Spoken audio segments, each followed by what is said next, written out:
Hi everyone, Frank Sinclair and Lisa Sinnott. we are the Be Encouraged Show with Frank and Lisa on Motivation Monday. We're so glad that you would take time out of your day to come by. Check us out on Facebook, LinkedIn, and YouTube. okay. Also, all right. Instagram lives are happening too, but Yeah, not for this show. Not for this show. All right. That's our yeah. international show. All righty. Well, we are Frank Sinclair and Lisa Sinnott. We are the dynamic team of business leadership experts and coaches who offer keynotes, emceeing, and facilitating interpersonal communication and leadership development to a small to mid-sized business sector. We're based here in Colorado Springs, but we're available all around the USA and international with our program and our offerings as well. We want to welcome you today because we love to infuse hope and encouragement into community by having organic conversations with amazing human beings. And we have four amazing human beings with us today to do that and to provide a platform for entrepreneurs and community-focused individuals to expand their reach and create a positive impact in our community and beyond. Today's episode is brought to us by our platinum sponsor, Joshua Geary, and his company, Crescio, who offer Pay What You Can consultations to underprivileged entrepreneurs in Colorado Springs and teach people how to leverage ChatGPT for their business. Please visit them at Crescio.com to learn more. Now, you want more leads for your business? Glad you asked, because we are the people that get those for you. We have a reach of 45,000 a week and growing here on the Be Encouraged Show. And visit us on beencouraged.net to become a sponsor and get your business name out there to our growing audience. Our platinum sponsors have seen a ROI of 80% at least, right? Yep. Okay. Am I still on point? Yep. Okay. Right. Help me out here. And like and follow us on Facebook and LinkedIn to join our journey to extend hope and encouragement and help people realize the potential through networking, collaboration, and community involvement. Okay, stop talking. That's a lot. That was a lot. Right. Nice job, Frank. Especially for an old dude. Yeah. Trying to come up for air. So, right? Yeah, we got some amazing humans here on the Be Encouraged show this morning. We do. And you want to introduce them. Yes, I do. Yes. Well, first let's start with our panel host, Mr. Sam Westfall in The the man. house. Yes. It took a minute for you to get scheduled did. on our show. Yeah, it did. So welcome. So Sam is an Army vet, 20 plus years in IT post after his service as an M1 Abrams tank mechanic. With 35 years as a hunter and shooter, Sam's precision and expertise shine. He founded Archery N Motion, known for motion 3D targets and steel firearms targets, and Sam was also chosen as a 2024 Bunker Labs ambassador and is dedicated to excellence. Right on. Welcome, Sam. That's a lot of big words. Yes. That is. That was a good bio. Hold on a second. Well, we got to dig down on that, my man. I'm just telling that's fair. you. And Efren Gonzales here. He is the co-owner and designer of Pack 'em Out. It is a family-owned and operated outdoor apparel company. Correct. Wow. Efren and the team are motivated to bring customers the best fitting and looking gear for the field. Is that like hunting gear? Yeah, outdoor apparel. Awesome. Yeah. Cool. And then to my right again here, Mr. Jeff DeVaul is one of the masterminds behind the Western Hunt Fest. Oh, yeah, I'm glad he put that in parentheses. Yeah. Hey, Jeff. What's Western Hunt Fest. Western Hunt Fest. It's the ultimate, all caps, hunting event with a perfect blend of education, competition, and pure enjoyment. Pure enjoyment. Yes. And to my left here, we have Mr. Nicholas Taylor, who's a realtor with House Hunters LLC. Yeah. So welcome, gentlemen. I'm super excited. I am not like, usually he's the only guy in the room. predominantly on most of the shows. There's a lot of women, so I'm super excited. So we I'm got no all fool. this testosterone. Right. Yeah. Well played. Well, now you're out. No, you're Yeah, I know. That's right. I'm good with that though. She is good with that, trust me. Yeah, so, gosh, guys, thanks for being here. You don't know any women?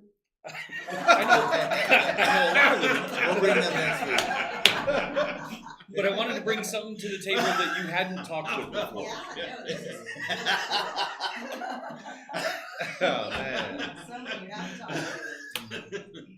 All right, man. It's for me, and I know for you as well. Meeting Sam Westfall has been one of the highlights for us. Appreciate that. Yes. Yeah, you are a good man. Yeah, first of all. Don't say that out loud. No, we already know. You know, okay, well, Yeah. you're a good man. Well, thanks, sir. In addition to doing great work, why don't you tell our audience a little bit about who Sam Westfall is? Sure. So Lisa hit the big parts of it, right? M1 Abrams tank mechanic in the Army, 22 long year IT career that stretched through infrastructure, predominantly servers, data center, operating systems, networking, and that kind of got me where I am today. And you match that up with that 35 years as a hunter and competitive shooter. Started at the age of 12 in 4-H, shooting 22 long rifle, 100 yards, and built up my skill set there. Got into the Army, shot competitively through the Army. Got out of the Army, continued to shoot IDPA, USPSA, Indoor Combat League, 2-gun, 3-gun, and sporting clays. Mix and match all of that. I switched over to archery a few years back, about 13, and I've shot competitively in archery and just taken my hunting to the whole different level with creating a moving target platform that I can practice on. These guys had a head-to-head over the weekend with it and had more fun than I can throw out on the air. Do you ever do both when you're hunting? You have a gun and an arrow? I only bow hunt for big game, and I only take a shotgun out for birds. I don't use a big high-power rifle anymore at all. Okay. Haven't in years. Curious. Yeah. Yep. Where did the love for all of this stuff come from, Sam? So I grew up on the farm country east of Boulder. I grew up hunting with my dad. It was personal with him and had a lot of fun with it. It's also a great way to fill the freezer and a whole lot cheaper than buying meat at the grocery store anymore. And healthier. And it's exponentially healthier. And it changes, I was telling these guys earlier, it changes my diet every year for about a 4-month window. So I'll cut out alcohol, I'll cut out garlic, I'll cut out anything deep fried, and then I go vegetarian for a month before I ever go up on the mountain. So Really? Yeah. Oh, because Well- garlic stays in your system and they can smell you a mile away. She got it right away. I asked. I just asked. We both asked. We're like, I why love do you do garlic, and that? I'm like, what is the one reason I would not do that? And that's so they won't smell you. it's the first thing that it burns out of your pores when you sweat. Yep. She's better than we are. Look at Thank you. I know. We were like, what?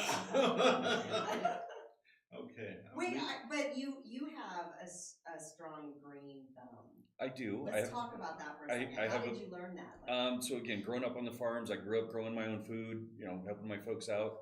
We dealt with a lot of animals growing up. I ended up butchering and slaughtering on a lot of animals as I was growing up. So it all comes to fruition as I got older. And now, as I'm up on the mountain, I'll put it on the ground, I'll cut it up, I'll pack it out. When it gets back to the house, my wife and I will process all of it ourselves.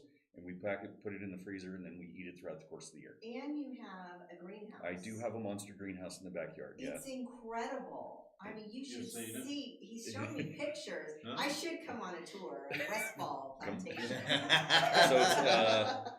So it's 196 I'm square glad people feet. don't like that word plantation. Falling off the edge. Yeah, don't invite me to the plantation. I got you, Frank. Don't worry. On I'm not your putting you to work. estate. Yeah. The Westfall estate. I'm not putting you to work, Frank. Very This took an awkward good. turn. Yeah. It All was right. an edge. You were a good man. I am innocent here. Got you the freaking wall over there. 196 square. Yeah, thank you for bringing us back on track. So 196 square feet, and 154 of it is raised garden bed that's currently growing strawberries throughout all of it. I got carrots, lettuces, beets, celeries, and zucchini are all planted and getting ready to start rocking and rolling here. Yeah. Yeah, if you ever go on a tour of Westfall, I'll bring you with me. no, take Michelle with you. Oh, okay, yeah. My wife, she's, because she that's loves that true. stuff. Yeah, you I'll know bring what I you mean? with me. Yeah, you take Michelle. Yeah. You guys bring back stuff. We'll that I bring back can eat. strawberries. There you go. Yeah, There you Yeah, go. okay. Yeah, we're good to go We'll there. do that. We'll do a But field thank trip. you, Sam. Absolutely. I think so. Yeah, it got really weird there for a minute. I don't know if you're going to be a podcast host anymore, but No, that's okay. we appreciate your being here today. How did I feel? All right. Yeah. Let's move over. Yeah, please Let's do. my intro out. Efren Gonzales. That's Thanks for me. being here, my friend. Give us a little Yeah. bit background about you. Background about me. It's nothing like that, but I didn't get to do the military and all that good stuff. But I grew up. I was born in Tucson. As a toddler, we moved out to the Albuquerque area. So I grew up in the Albuquerque Rio Rancho area for the majority of my adolescent years. Got involved with the outdoor hunting, fishing, camping industry, I guess you say, as a little kid. That's really, I played baseball and went outside a lot. A lot. Yeah, a lot. And then as I got older, we moved out to Arizona. Kept in the outdoor space, and eventually, as I got older, ended up opening this apparel line. So I'm normally my day job. We do cabling, which actually falls back into his IT industry. Yeah. So network structured cabling. So my wife and I, we own our own company doing that as well. What's the name of that? Apex Communications. Apex. Yeah, we don't need to get into all that. It's boring geek IT stuff, but it kind of, Necessary, though. yeah, kind of. It is necessary. It's necessary to feed this. So it's a fun. It funds your fun. It does. It does. Right? Yeah, Yeah, it yeah. does. Yeah. I got my kids involved. I've got 5 kids. Do you? And I What got are my- their ages? It's almost Oh. 21. 21. Yeah, my boy will be 21. Then I've got twins that are about to turn 15, 13-year-old little girl, and then an almost 11-year-old little boy. Oh, my. You were in the thick of it. Yeah, it's fun. Can I just give you my condolences? Oh, Yeah. Best wishes. Best wishes. Yeah. Is that what I was trying That's to what say? you were going for, yeah. Oh, Yeah, okay. thank you. yeah. That's why I'm raising them around a bunch of shooters. Yes, You know that's what I'm saying? perfect. I've got a lot of guys that'll watch out for them. Yeah. 5 kids as well. Do you really? Yeah. All grown. Oh, yeah. My youngest is 36. Oh, nice. Yeah, I have a grandson at Mines, Colorado School of Mines. He's a senior. Nice. Wow. All grown. Yeah, Yes. yeah. Really grown. Yeah. Gone. 13 grandbabies. Yeah. And successful. Yeah. Yes. Yeah, that's awesome. And I was That's really waving at them with one of the highlights of my life. Very good. Bye. It is a journey being parents. Yeah, for sure. Yeah. If you haven't been a parent, you haven't really truly been challenged. Yep. That I agree. Look at I agree. again, rejecting Sam. Yes, I forgot. Nope. You've never been challenged. Well, that's a different conversation. It's a different type of It's a whole challenge. nother level. It's a different type of challenge. It's This, a this has the wrong thing in it if we're having that conversation. Yeah. All right. Well, back from the plantation to. Oh, I've never written that down. Got it. No. And now that has entered into a new space. Yeah. Jeff DeVaul. First of all, I love that last name. Yeah, it's a cool name. Well, thank That you. name is rocks. Where does that originate? France. I was gonna say that. France. Tu parles français? No. No. Just the last name. Well, I'm Scottish. Are you? Look at me. Yeah. Sinclair is Scottish, right? Yeah. So you know where that came from, the plantation. Oh man. See, and you guys guys thought this was going to be an I did intervention. not. Yeah. We need to have an intervention. Yeah. You weren't adopted or anything, you are. Nope. Okay. Nope. Yeah. I am a Colorado native, so I was born in Colorado. I was born in Denver. I was raised in a little town called Trinidad. Yes. Yeah. I own a senior placement company where I find assisted living homes for elderly. I am a nurse by trade, Okay. and that is the funder of the Western Hunt Fest. He did not include that he is part owner of Western Hunt Fest. Oh. Yeah. It all comes back. So Efren is a serial entrepreneur. Cereal Is bad. What's your senior placement company name? It's called Seniors of the Rockies. Yeah. Seniors of the Rock. How you get into that? Being a nurse. So Yeah, being a nurse. yep. So I was a nurse in like a rehab setting, Mhm. like post-op surgery, and I saw this need when people were they had to go home, or they couldn't go home anymore. They had to find an assisted living or memory care or something like that. They would ask me like, "Hey, what's the best place?" And I would tell them, "Oh, this place is great, or it looks great.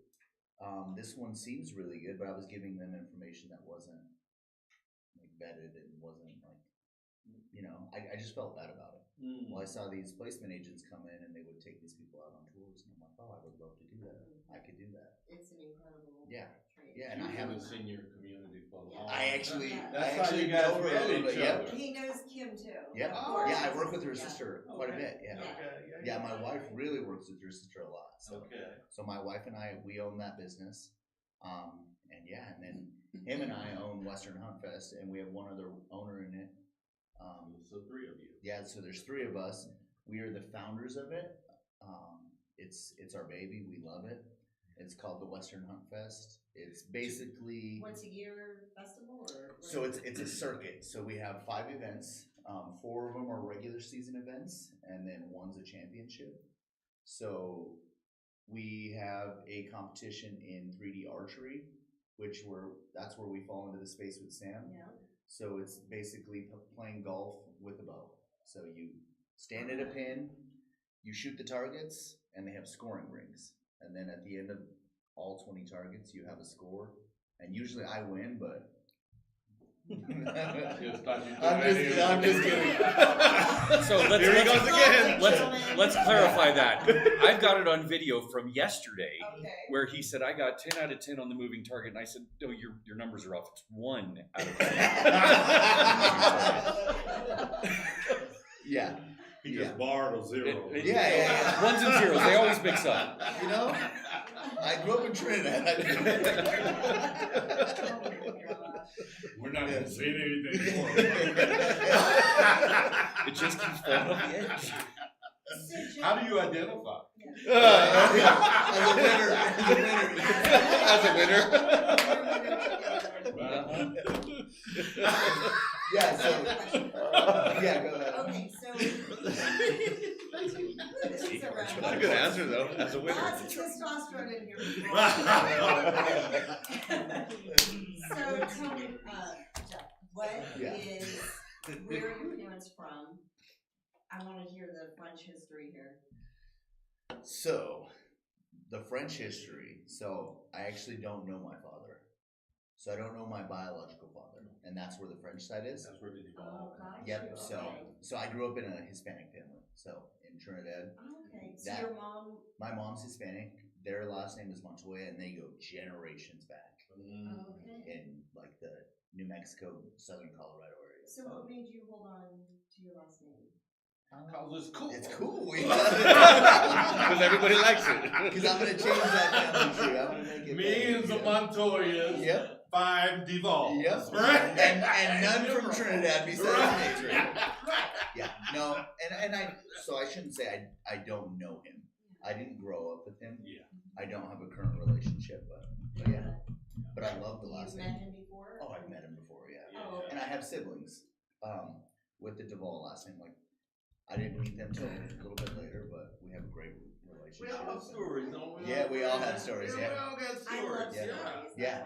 Yeah, so. so- And it's great because I keep up with them and just. That's awesome. How many siblings do you have? So I have one full brother, Mhm. and then I have a half brother, and I have 2 half sisters, 3 half sisters. Yeah, You have sisters. yeah, Cool. yeah. Well, there's a younger one, and then So you're in the middle, sandwiched in the middle. Yep, I'm sandwiched in the middle. Yeah, Yes. yeah, yeah. Yep. So, Yeah. Awesome. and then I have 4 kids. You got 4 kids. Oh, you Yeah. have 4 kids too. Oh, right right on. Another producer. Yeah. Yep. And we Good both, at his job. hey, we both have twins. Yeah. Do you? Wow. Identical twins. Identical. How old are your kids? My kids are 10, 8, 8, and 7. Okay. 10, 8, 8, So they 7. still love you. Oh all is yeah, I'm the well. coolest person in the Give world. you a Yeah. couple Yeah. years, and Oh, yeah. then we'll talk. Oh yeah, That won't last, bro. yeah. But yeah, so like the Western Hunt Fest, so we have the 3D archery portion of the event, and then we have what's called the Pack Out Challenge. So it's a simulation of an elk pack out for males and a mule deer pack out for females. So it's basically, so when you go into the backcountry and you harvest an animal, you have to somewhat process it, and then you load it up in your pack and you hike it back to your truck or to wherever. So we do a simulation of that to educate people on how far they should be back, how efficient their equipment is, and just the whole journey. So we turned it into a competition style, but there's a lot of education to it. So like there's a lot of elements and a lot of things that people should be preparing for that they don't always anticipate beforehand. They get back there, they kill one, and then they're like, oh wait, I can't do this. Right. And then meat gets spoiled, the journey's ruined, Yeah. and it's just an unfortunate situation. So that's kind of why we started that. But that's like the baby of the event, because that's, pack them out, like that's kind of like, that was the big vision when we started it, was the pack out How challenge. long has that been around? So we're on our 3rd season. 3rd season. Yep. Okay. Yeah, and then we have the elk calling, so we educate people on how to call in elk. We have hunting seminars that are based around that, because elk have their own language, as some people know. But I wouldn't know that. yeah, so you can communicate with them. So like if you're trying to harvest an elk, there's a set of calls that you can use. You can call them to you, and you can help Better your make the chance. process. Yeah. Increase your odds. Call them to you so you can kill them. Yep. Okay. Yeah. So You it's- gotta use the word Yeah, kill. yeah. Say harvest. Harvest. Harvest them. Yeah, let's just say I harvest. almost said that, I'm like, Yeah. Yeah. But yes, Sorry. no, Yeah. but it's Stop really cool. framing it so grossly. Well, Yeah. what's interesting is when you said, I'm envisioning, I'm not a hunting person at all, but I see all the hunters because I hike where no one else hikes. Yeah. And it's a trip, but I'm envisioning, blood everywhere. What in the Not world? if you do it right. You just harvested the situation, and now, but do you give them like bags so there's not So- tracking of? I'm imagining or the harvested There situation. is That's there horror is movie, another right? side to it. There Can we is come back to another that one? side. Yeah. Let me cover that one. Okay. Yeah. Come back to that one. But before you cover that, Yeah. because I don't want my man to be. Yeah. Let's get Yeah. Nick Oh, involved. Yes. Yes. You're absolutely right. I know you're like, what the blank did you bring I me? know.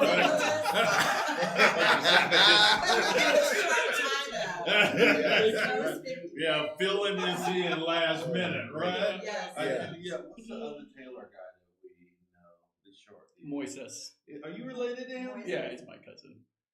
Oh, Are did you you know that? serious? Yeah. Can you tell him you're coming on our show? Well, I didn't know what I was doing. If you want to, I was presenting on a million cocks. Oh my god.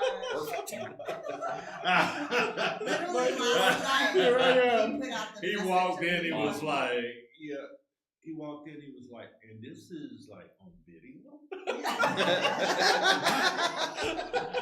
It's perfect. Yeah, they can see you, brother. Yeah, well, introduce yourself, Nicholas. Oh, sure. Name's Nicholas Taylor. Born and raised in Colorado Springs, Colorado. I currently do real estate consulting. I still technically have my real estate license and do practice real estate, but because of the National Association of Realtors getting sued, it really transitioned my business into more of a consulting scenario instead of what I traditionally have done is help people buy and sell houses. So I guess where my story begins also is when I was a child, I loved naturally sales. Super got into it. Sold everything. Sold my brother's toys. Sold my sister's Christmas presents. So I knew I wanted to do that since I was a child. In other words, you created a lot of therapy. Oh yes. But he's a natural entrepreneur. You need a side job? So I knew I wanted to do that since I was a child.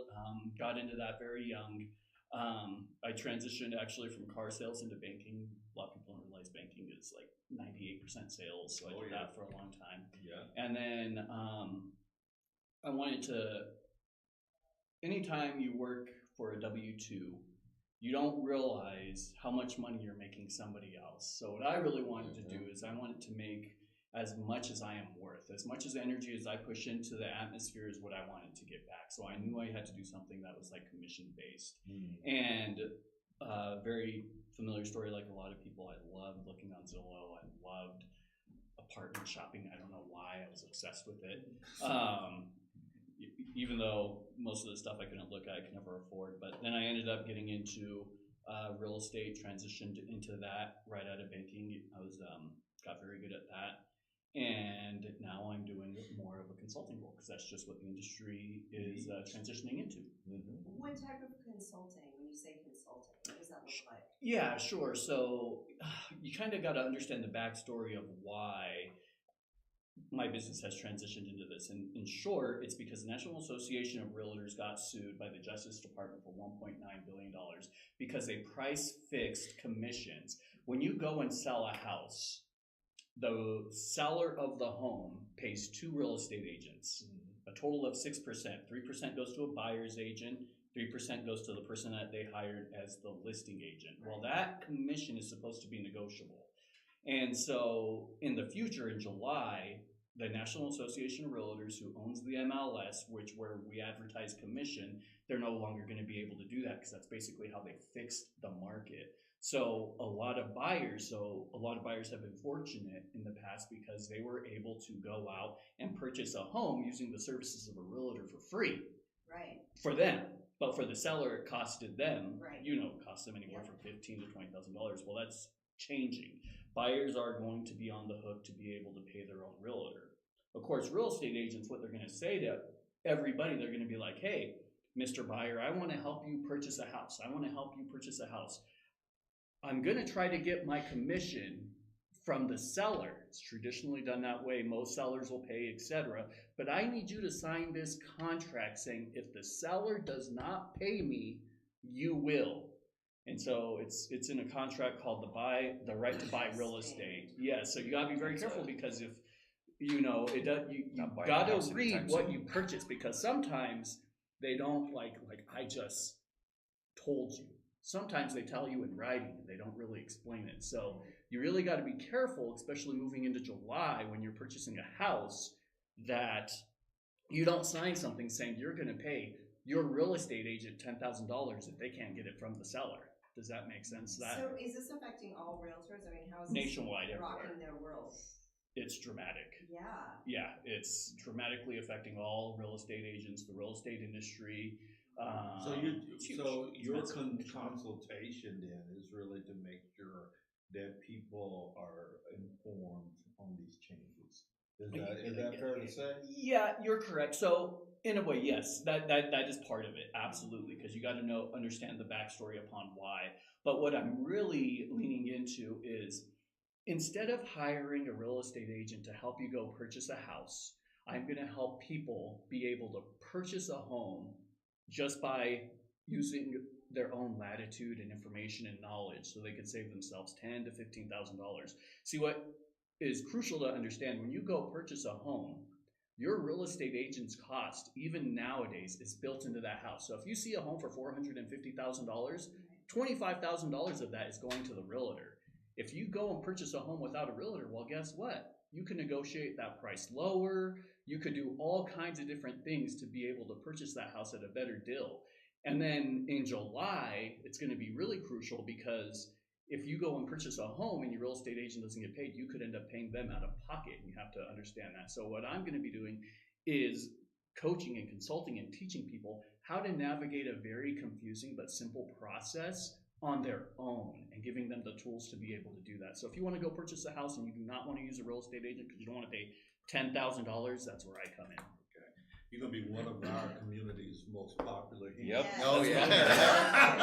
I'm hated by every realtor. Yeah. You're going to be really popular with some and really disliked by others. Yes, exactly, yeah. Yeah, I don't really know Nicholas. I met him on Facebook. We know he's present, and we're not- That's the cautionary disclaimer. Nice. And now I really know him. That's right. So don't come out the ruts. Just stay way up. Right. So, good job. Good job. Yeah. So circling back to you, my friend. Okay, Go. so let's talk about the harvest. Let's do it. So, Efren or Jeff, they're hunting partners. They go up on the mountain together. They're probably splitting the mountain. One's down below on the mountain, one's up top, walking the ridgeline. Yeah. They're bouncing the animals back and forth between each other By sound? by sound because they're talking to them. And at some point, one of them pulls back and lets an arrow fly.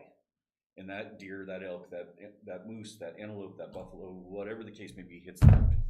Now the work begins. Everything they've done to this point is irrelevant until that. It's all hard work to get there, but this is where it starts. So that animal's on the ground. You got a couple different ways that you can harvest that animal. Kind of going back to your question about how do we avoid blood, how do we avoid meat spoilage and all those types of things, right? There's a couple different methods. There's the way that most people have heard, I've gutted an animal, which is, to me, outdated and far beyond where we should be. A more modern method is called the gutless method, and it's a lot cleaner method. It's a lot more usable. You salvage more meat off of it. You're less likely to have spoilage, and you can pack more off the mountain easier. It's also faster. And if I'm bloody to my wrists, I screwed up. Whereas when you gut an animal, you're bloody to here because you had to reach all the way up inside after you cut the whole rib cage open, and you've got to cut all that and pull it all out. And that's gutting it, is now that pile of guts is sitting over here while you're working on the animal. That now creates a smell for bears and mountain lions and wolves and everything else that wants to eat you. Yes. That's a problem. It is when you're up there by yourself. Yes. So these guys hunt. We don't have any of these problems in the hood. None of them nice. All right. So That was a false statement. Yeah. You got a lot of problems. I'm just kidding. Not that problem. Yeah, not that problem. We're good. We're talking. So so in order to harvest that animal easier, cleaner, more effective, it's actually simpler, but we've got to transition that 200, 300, 400-year-old mindset of I have to gut the animal to now to this gutless method. Now, once the hide, the skin is off the animal, you've got meat fully exposed, you're just going to cut a shoulder off, and it's going to go in a bag. And it's a cloth bag that allows that meat to breathe, and it keeps it from spoiling. It also allows it to cool faster. So that way you can throw that in your pack and down the mountain you go. You typically do the entire animal all at once so that everything gets hung up in a tree. It all cools. It allows that air to circulate, eliminates all those issues, and it keeps it up away from most of the other animals while you're zigzagging back and forth from truck to pack out.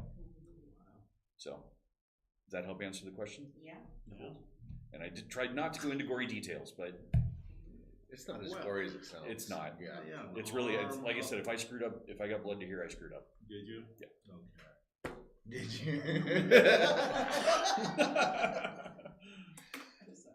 But this is our world. This is how Yes. we live from September through January or February most of the time. Yeah. Have you ever, the three of you, since you're hunters, have you ever experienced a situation where a bear or someone or an animal started tracking you because you had this amazing snack? Snack. I have not. No. No? I learned a lesson a long time ago from my grandfather that said, carry a pound of pepper in your pack. It doesn't matter what else you carry that pound of black pepper. So even these guys are looking at me going, huh? So what that lesson was once you've got that meat hanging up in the tree, and life's good, You're going to take that pound of pepper, you're going to put some on your hand, you're going to pack it on top of that cloth sack that's holding that meat. That pepper is going to deter those animals from even coming near it. You're going to sprinkle some of that pepper on the ground, and they're going to come near it, and they're going to go, I smell blood. Cool. Ooh, no, I don't want any part of that. And they're going to back away. So I've Should never. I be very good. packing as a hiker? No, you're just a Black snack. Do pepper? you wear a belt? This is why he has no female friends. He just called you a snack. He's kind of amazing like Okay, wait. So someone told me, because we go where the bell is. So they said the bell is stupid. It's like does nothing. A bell is wonderful because now it allows everybody else Them to know that you're there. I'm there. Yep, but that bear doesn't The care. bear knows where you're at too now. Yep. So what should I, as a hiker? As a hiker, you're depending on what your beliefs are. A hiker, your best case scenario is carry a can of bear spray with you at all times. That's it? Otherwise, carry a firearm. But Yeah. I say go with the cannon. Don't wear a deer Really? suit. Like- that's just like the best ghetto. is bear Yeah. spray. Just like the ghetto. The nice part about Colorado, Yeah. if you're predominantly hunting in Colorado, the nice part about Colorado is we are predominantly black bears, which really don't care. They want to avoid humans. They don't want to go near you. Why has it got to be like that? So black bears don't care. Once you go into Wyoming and you start playing with grizzlies, you're a tasty treat. But there are mountain lions and all that. Mountain lions don't normally want to mess with humans either. Right. Very few and far between. You have to pressure them into getting near you, or you have to come between them and their kittens. Yeah. Okay. Good. Black bears don't care. Yeah. We just don't care. Yes. Yeah, the Cubs. The Cubs are the big thing with the Bears. Yeah. Yep. Like that's But or if you you could- surprise them or if you. Yeah. So like the bells and the other stuff they do work because bears are gonna avoid you. Yeah, I've ran across bears hiking. Yeah, they pay no attention to you at Yeah. all. I mean, really. Where was Yeah. that? Oh, my ex-wife and I used to hike all the time. Yeah. Yeah, not Shell. Not my new wife. Yeah. My whole wife. The first. In all seriousness, though, thank you. That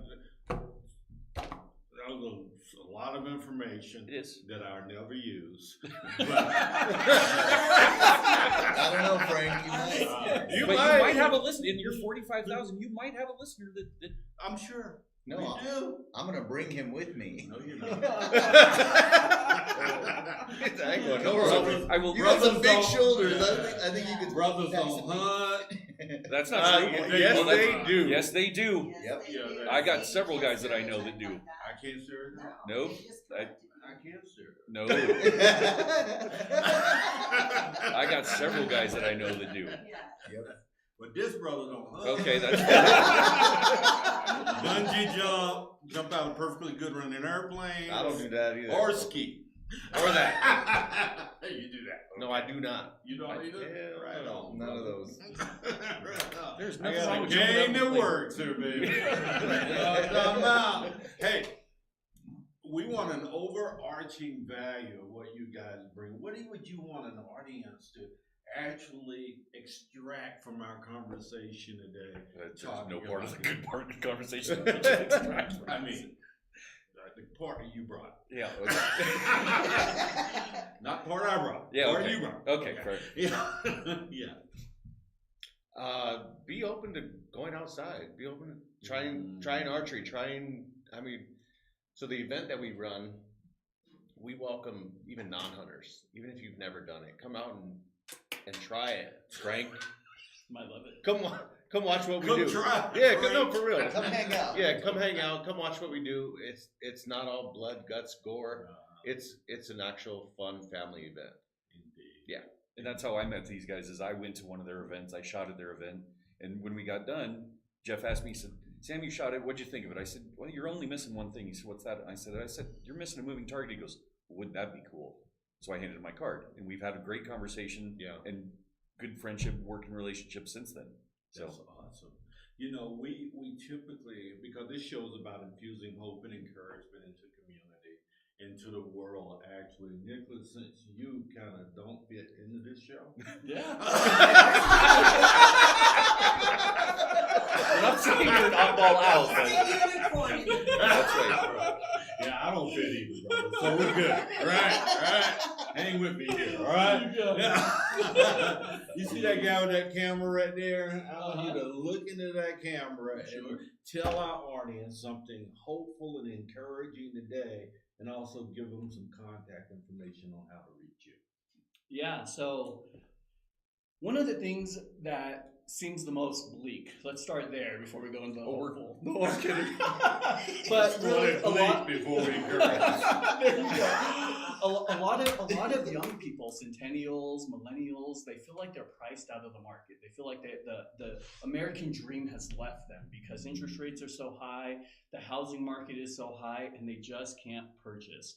That is a false reality. The reality is you may not be able to purchase right this exact second, but if you know that you want the goal of home ownership, then what you really want to do is you want to start preparing now. Right now is a great time to prepare to be able to purchase so when that dream opportunity does come about, you could actually accomplish it. And the reality of it is, we've seen it many times. I mean, I hear it all the time that like interest rates are high, and then people are like, oh, well, when I was old or when I was younger, interest rates were like 15%. And the reality is interest rates were high, then they went down, then they go up. Everything goes like this, right? And it is very cyclical. So what you want to do is you want to make sure if there is something that you want to invest in, whether it's your own business, whether it's a commercial space, whether it's owning your own residential home and you want to or you want to own a multifamily home. Right now is the time to prepare and understanding how to be able to accomplish those goals. Because believe it or not, like when I was younger, I'm so sorry to go into this so deeply. I destroyed my credit. I remember working at the car dealership and I was printing out my credit report for the first time. My boss looks back at me and he's like, "Who's printing a phone book?" I completely destroyed my credit. And in less than 3 years, I was able to restore that, be able to purchase the house that I want, and be able to live the life that I currently have.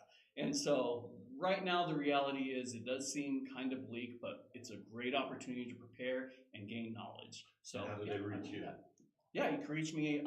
You can reach me on Facebook, Nicholas Taylor. Just search me up, or even better yet, my phone number is 719-551-7619. 719-551-7619. The best way. Thanks for coming on with us last Absolutely. night. Thanks for tolerating. Yeah, no, thank you.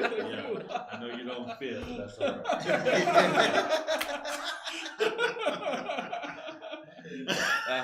The one that doesn't fit is the one without the glasses. Hey, that's right. What's up with I that? just left mine at home. Yeah, Sam, same thing. Tell people something really encouraging today to leave with them and how to reach you as well. All right, so let's start with how to reach. So Archery N Motion, Archery, the letter N, motion.com. That'll show you where everything, all the moving targets are, and that'll kind of point you in a direction. Yeah, I'm going to start there because that's my bigger piece. The encouragement side, kind of to back up what Efren said, get outside, do something new, try something you haven't tried. And even if you need to, if you're not a big workout person, get up in the morning, do 20 to 30 squats, do 20 to 30 push-ups. Start your morning off with some type of even easy to do workout. That way you kick it off and you're off to the races for the rest of the day. Wow, Nice. that's cool. I like that. That's cool. Why is Colorado such a great space for what you do? It's a huge outdoor space. So most of the Western states really live within that outdoor world. And to me, that's where I want to live. That's where you want to live. Right on. You want to bring as many along with you as you can. Right? That's, it's a great space to be outdoors, whether you're doing hunting or biking or hiking or just whatever it is, this is the place to be.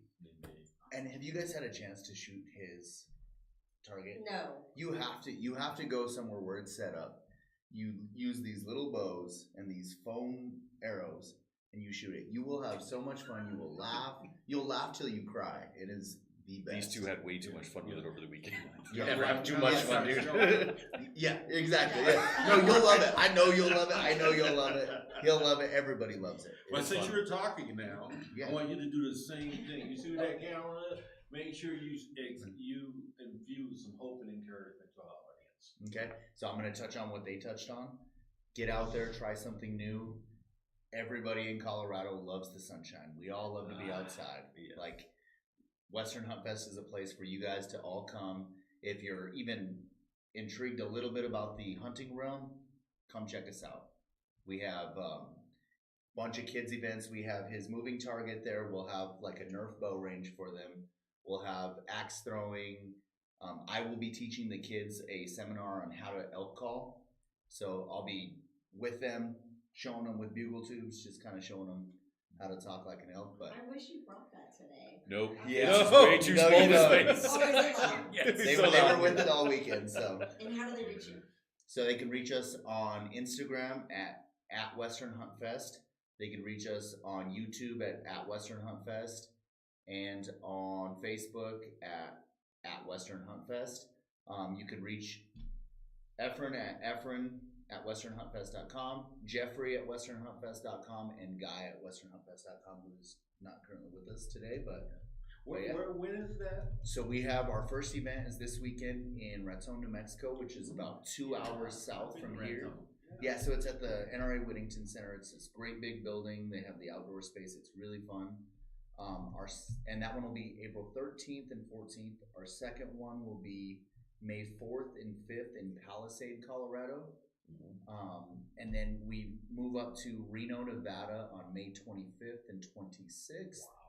And then we come back to Colorado Springs, our favorite, on June 1st and 2nd. And then we will host our championship in Bailey, Colorado on July 27th. Be sure to post your events on the comments of Okay. the live feed so that everyone can Yeah. attend. Yeah, perfect. Thank you. Efren, same thing, my man. Bam. Right back to it. Yes. Absolutely get outside. I like how Sam said, even if it's a quick workout, just something to get the juices flowing, get yourself going. Be more attentive to your body. Get outside, do something like that. Absolutely. Thank you guys for being with us. Absolutely. Thanks for having us. Yeah, this is great. This was Yeah. one of the rowdier groups that you've had. I don't know. We are pretty rowdy group. Yeah. Yeah. Every show. Every show, because I kind of bring out the rowdiness in you. I'm sure you Stir it up, baby. Yeah. Yeah. That's right. Yeah, take us out. All right. Okay, so again, if you want to reach more people for your business, which I know we all do, Indeed. we are at a reach of 45,000 a week and growing. So check us out. Our website is beencouraged.net to become a sponsor or to request one of our spotlight visits, which is us actually going out and doing an on-site visit and spotlighting your business and getting your name to our growing audience. And we will be back in just a few minutes. Do you have anything else to add? I before we don't. break? I kind of follow you. All right. Yeah. See you in a minute. Thanks, everyone.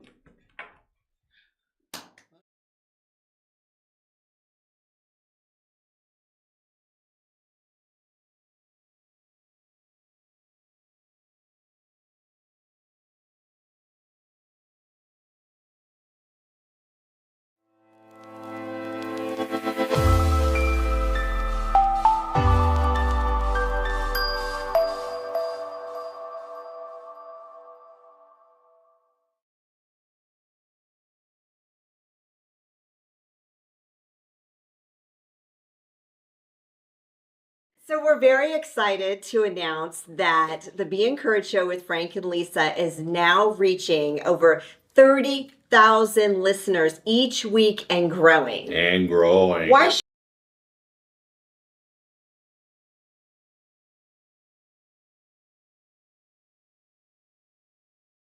From my dad's 40-year grind as an immigrant mechanic to personal traumas such as my mom's suicide attempts, I know life's hurdles. That's why Crescio's mission is to empower the underprivileged right here in Colorado Springs.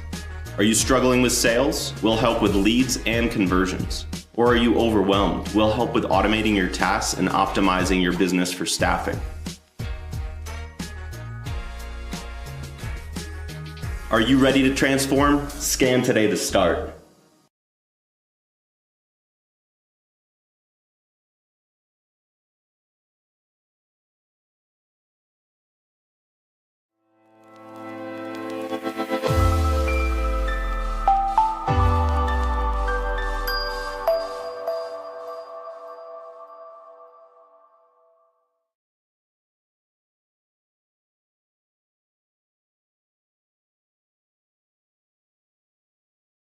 So we're very excited to announce that the Be Encouraged Show with Frank and Lisa is now reaching over 30,000 listeners each week and growing. And growing. Why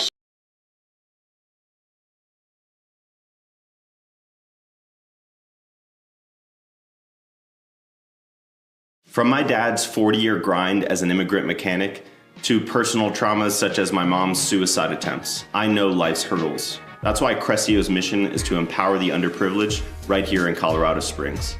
Are you struggling with sales? We'll help with leads and conversions. Or are you overwhelmed? We'll help with automating your tasks and optimizing your business for staffing. Are you ready to transform? Scan today to start.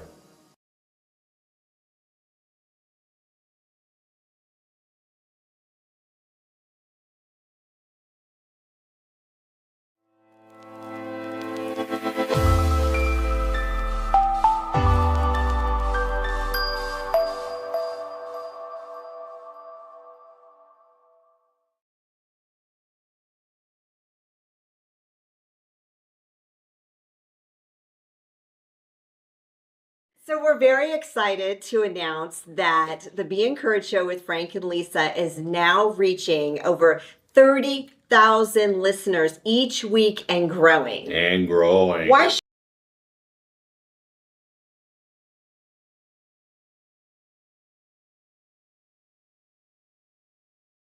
From my dad's 40-year grind as an immigrant mechanic to personal traumas such as my mom's suicide attempts, I know life's hurdles. That's why Crescio's mission is to empower the underprivileged right here in Colorado Springs.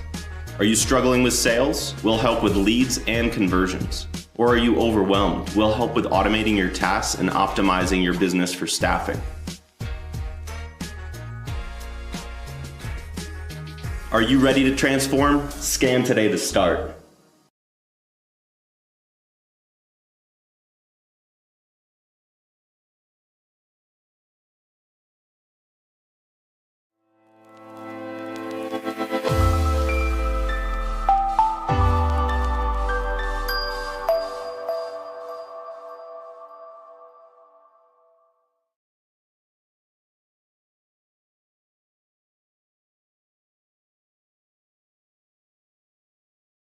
So we're very excited to announce that the Be Encouraged Show with Frank and Lisa is now reaching over 30,000 listeners each week and growing. And growing. Why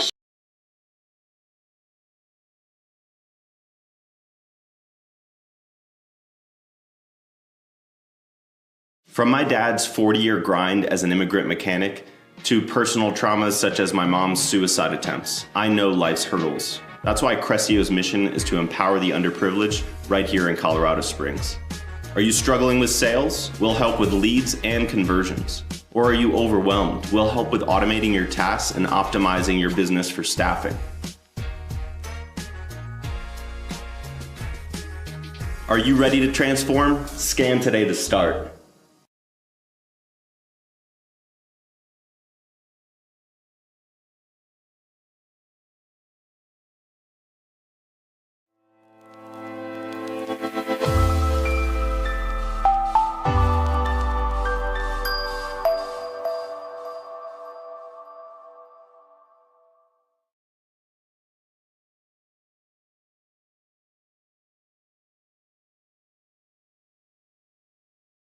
So we're very excited to announce that the Be Encouraged Show with Frank and Lisa is now reaching over 30,000 listeners each week and growing. And growing. Why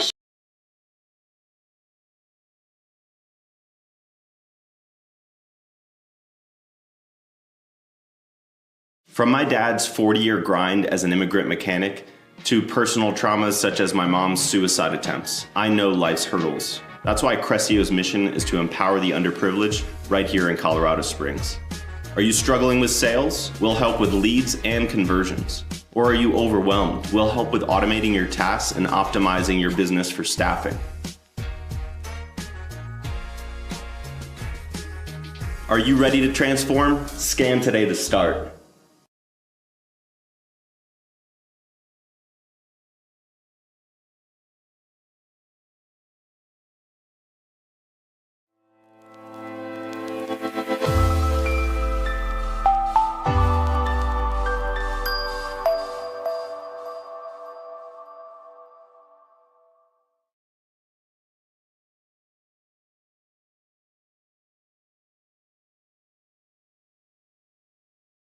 So we're very excited to announce that the Be Encouraged Show with Frank and Lisa is now reaching over 30,000 listeners each week and growing. And growing. Why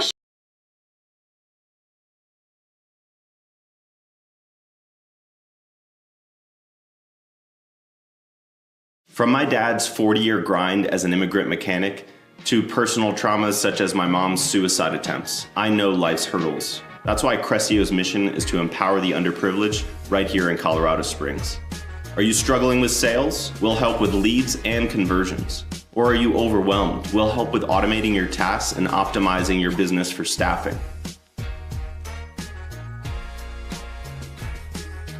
Are you ready to transform? Scan today to start.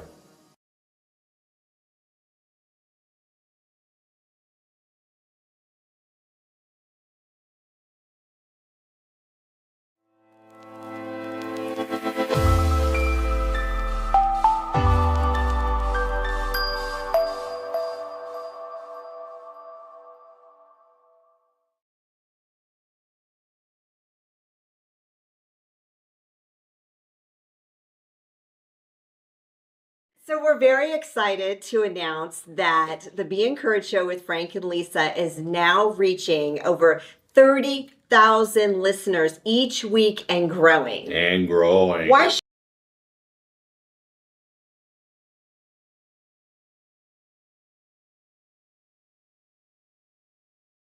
From my dad's 40-year grind as an immigrant mechanic to personal traumas such as my mom's suicide attempts, I know life's hurdles. That's why Crescio's mission is to empower the underprivileged right here in Colorado Springs. Are you struggling with sales? We'll help with leads and conversions. Or are you overwhelmed? We'll help with automating your tasks and optimizing your business for staffing. Are you ready to transform? Scan today to start.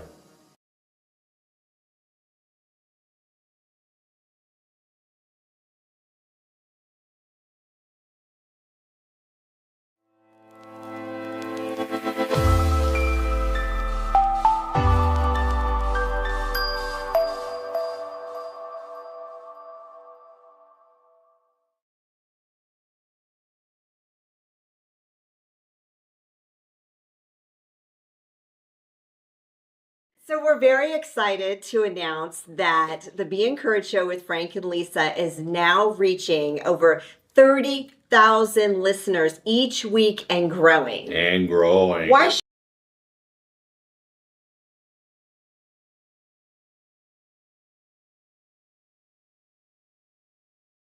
From my dad's 40-year grind as an immigrant mechanic to personal traumas such as my mom's suicide attempts, I know life's hurdles. That's why Crescio's mission is to empower the underprivileged right here in Colorado Springs. Are you struggling with sales? We'll help with leads and conversions. Or are you overwhelmed? We'll help with automating your tasks and optimizing your business for staffing. Are you ready to transform?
Hey guys, welcome back to the Be Encouraged Show on Motivation Monday. I'm here with the fabulous Lisa Sennett. Thank you. Yeah, how does it feel to be so fabulous? Great.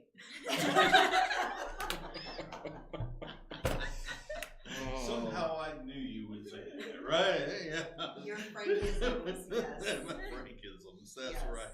So we're glad we're here on hour number 2 with 4 more incredible human beings from our community that we want to introduce you to. Go. Yes. All right. Do we have a panel host in this mix? She is the panel. You were the panel host. Yeah. Okay. Sorry, Very I wasn't good. tracking that. All right, so we get to start with you. All right, so to my left is Mrs. Mary Catherine Lebossier. She is a registered dietitian and owner of Defy Nutrition, who empowers clients to optimize their health through nutrition, and currently she is pursuing a doctorate. You go. I love that. For vanity's sake. Yes, exactly. And to my right here, I have Aaron Butler. He is Edward Jones' financial advisor, retired Air Force, 25 years. He started when he was 7. Yeah, exactly.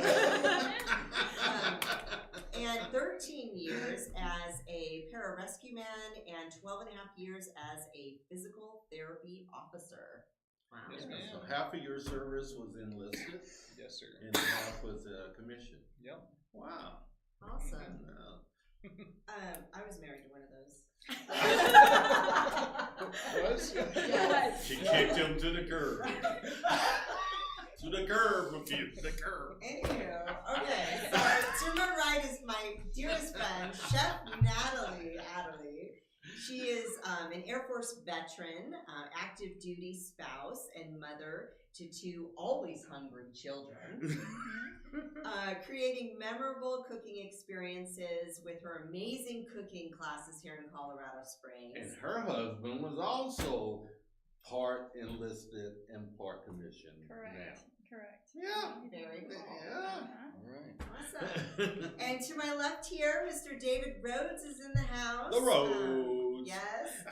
He serves as the lead pastor of Living Grace Ministries with his beautiful wife, Nikki. She's been on our show. She has been on our show a few weeks back. So David eventually developed his own coaching program with methods that have proved effective for his clients and has led seminars for churches interested in cultivating strong leaders. And no churches are interested in that, are they? That's a dangerous question. I'm just saying. Yes, as an ex-pastor, I can really relate to your space and what you're doing. All 4 of you, welcome to our show today. We're going to start with you because you know what, you rock like that. Thank Yeah, you. she Thank Yeah, you. how does it feel being as amazing as you are? You know, I just gotta say Lisa's line, great. Exactly. Cheers. Yeah. Were you as genuine as her? Because she really means it. I do. Okay. Alrighty. So, Mary Catherine Lebossier, Lebossier. notice that your last name has balls in it. It sure does. Yes. It sure does. Tell us a little bit about your story, my friend. Oh man, my story. Starting with what part? I don't Just know. growing up, where you from? Growing up. I'm from Rhode Island. Normally when I say that, people are like, wow, I've never met anybody from Rhode Island before. See, there we go. There's He's one from right Rhode there. Island. Yes. And he's black. Yes. Are you really from Rhode Island? I'm legit. She had to look around and say, really? No, from Rhode Island. Oh my goodness. Oh. Yeah. I Yeah. had never met anyone from Rhode Island before, so now See, I've got there 2 we of go. them. All right. There we go. So yeah, from Little Rhodey, I had a pretty diverse upbringing. Played a lot of sports. I showed cows. I played the piano. So I kind of did all the different things. Tennis queen. Yes, Yes. tennis. That was my sport. So I don't want to get out of there for a little bit. Went to college in Texas, and then. What's the question? That's like going to a different country. Out of all the places you could have gone, why did you go to Texas? You know, a few reasons. One, I had some major life events happen to me in high school, and I was like, I want to get a fresh start for a little bit, move somewhere where nobody knows me. Went to a really small school. And then when I toured the campus, I just loved it there. I went to TCU. Oh, you're a Texas person? Yeah, go Bucks. The hard frog. Yeah. So I just loved it, and everyone was so friendly. And then just due to life, I knew that if I had to get scholarships to go where I wanted to go, otherwise I really probably wasn't going to go to college.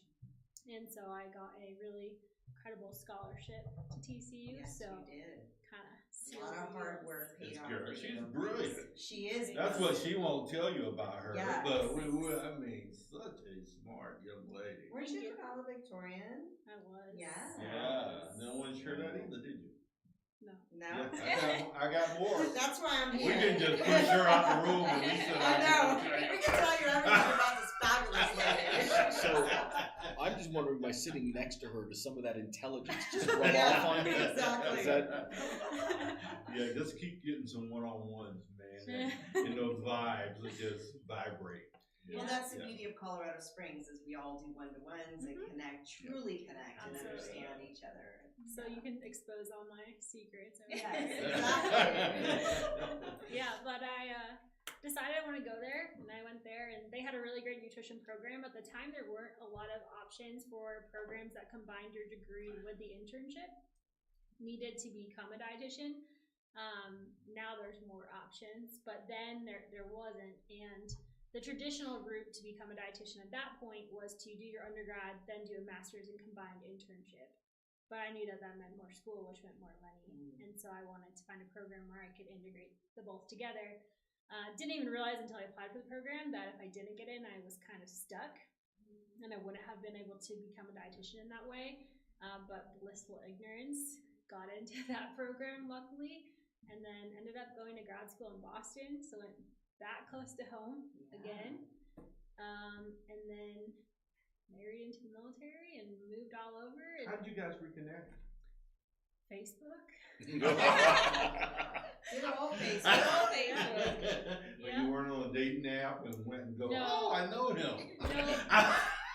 No, it's funny because he doesn't even do social media, so Oh. he's not tagged in this or anything. But he just had posted a picture from his brother's wedding, and I was like, wow, you grew substantially. From like this big to like, 5'5" to 6'4".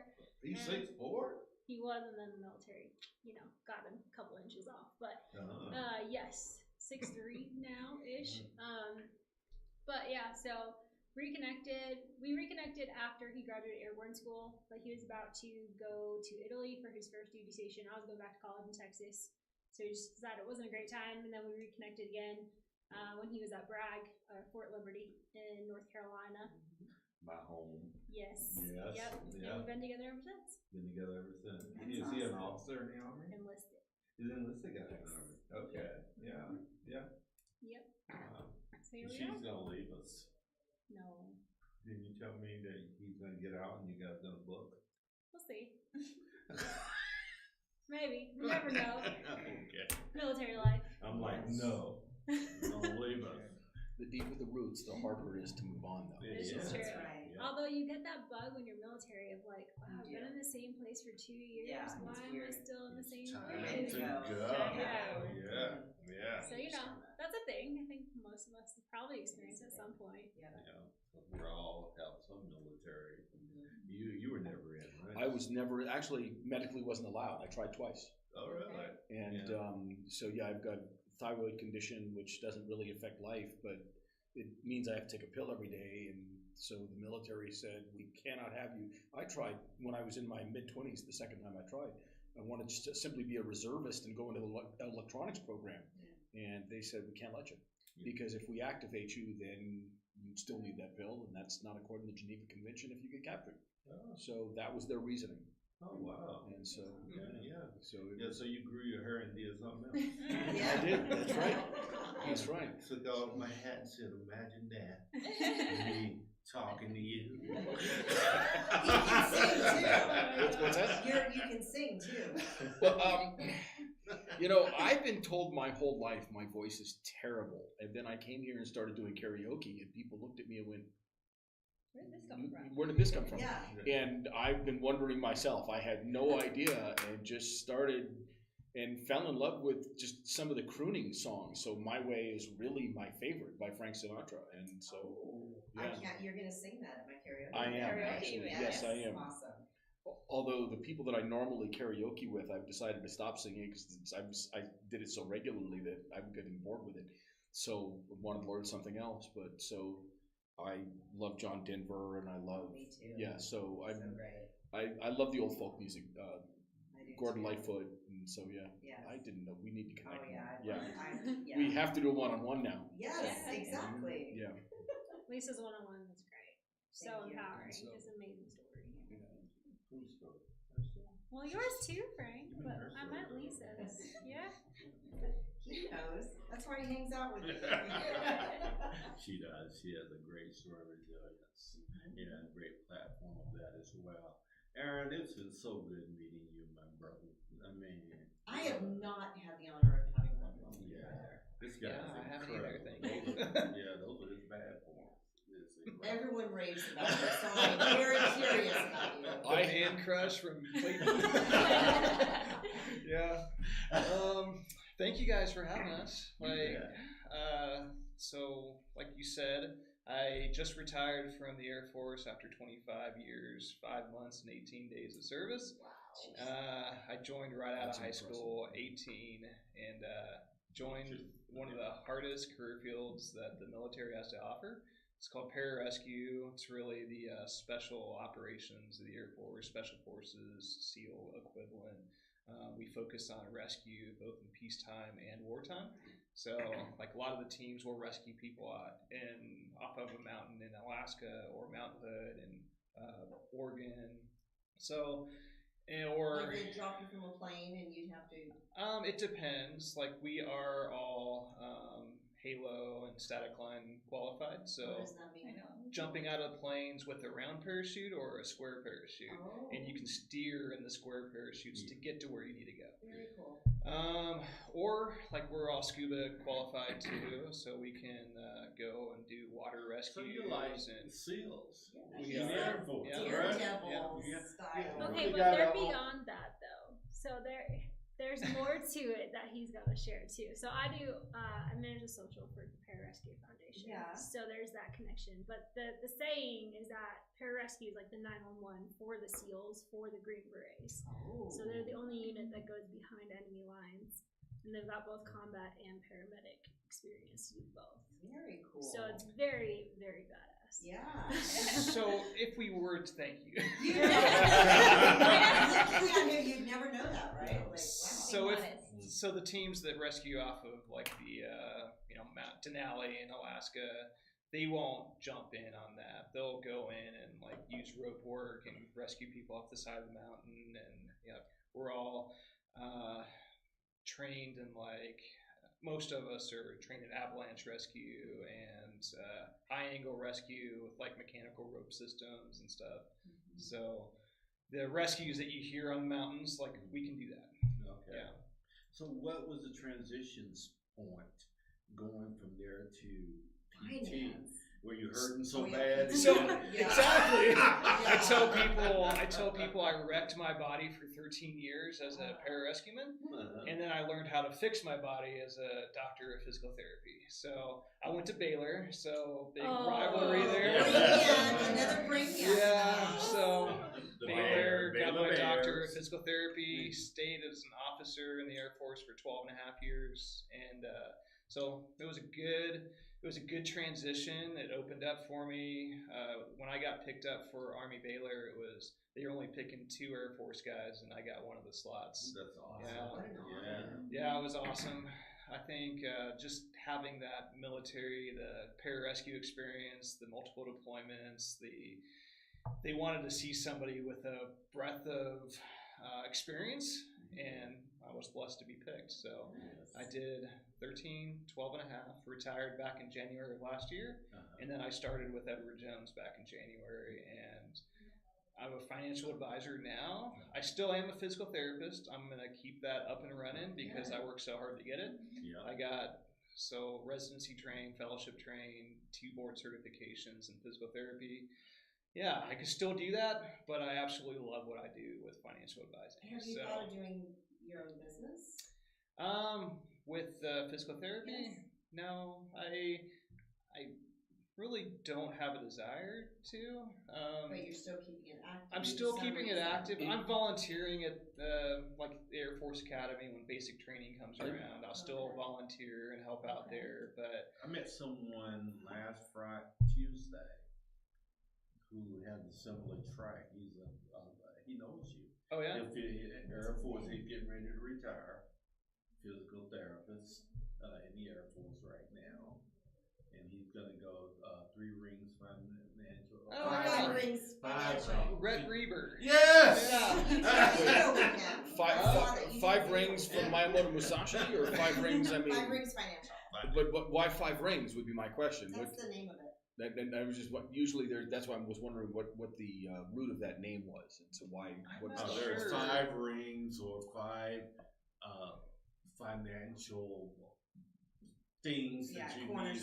need. Cornerstones Yeah. to Well, finance. there's a strategy book called A Book of 5 Rings, and that's why I was wondering. And it was written by a Japanese swordsman named Miyamoto Musashi back in Nothing the to do 1300s, with 1400s. that. But it's Oh my on God, strategy, I didn't think of that. and it's how to. So that's why I was wondering if there was a We're connection. just saying. All right. Nothing. No. Okay. So Rhett Reber was 2 classes before me at Baylor. Like he got his PT degree. All right. And I just saw him at Costco like 2 days ago. So I'm thinking for you starting a business, you could combine the 2. So you're in the middle of giving them physical therapy, and that's when you ask them questions about how they're doing with their finances. You couldn't And do there's that with Edward A Jones. strong encouragement. compliance. Yeah, We'll yeah. never go for that. Nice try though. Yeah. Always looking for solutions. Yeah, I appreciate it. Thanks. So there's a lot of weird hoops you have to go through when you're a financial advisor. There is, and I can't give on this show. Yeah, I haven't right. gone through compliance. I can't talk about any Right, advising here. Right. But yeah, I love what I do, and Well, you got so much in life, but you had such a full life. I've had an opportunity to meet your beautiful bride yes, as well. When did you guys meet? at the No, James not at him, James's your wife. get together. Jesus. Oh, where did we meet? Yeah, We met your wife. We met December of 2000, and we got married 9 months later in August of 2001, right before 9/11, and we've been happily married ever since. 22 years. It'll be 23 in August. We have 4 kids. Our oldest is a sophomore at Embry-Riddle in Arizona. He's in ROTC, getting his mechanical engineering degree. Yeah, He's Amarillo. smart. No joke. He's very smart. Yeah. My second son is going to Baylor in the fall, Wow. and he's You're going You're to heartbroken, aren't you? he's getting his finance degree, and he's going to get his finance degree. Going to be a broker somewhere, and then my daughter, who knows what she's going to do, she's 15, and then my youngest is 10, and he's going to school in the woods this year. But yeah, he's still young, and Your 15-year-old daughter, you don't have to talk about it if you don't want.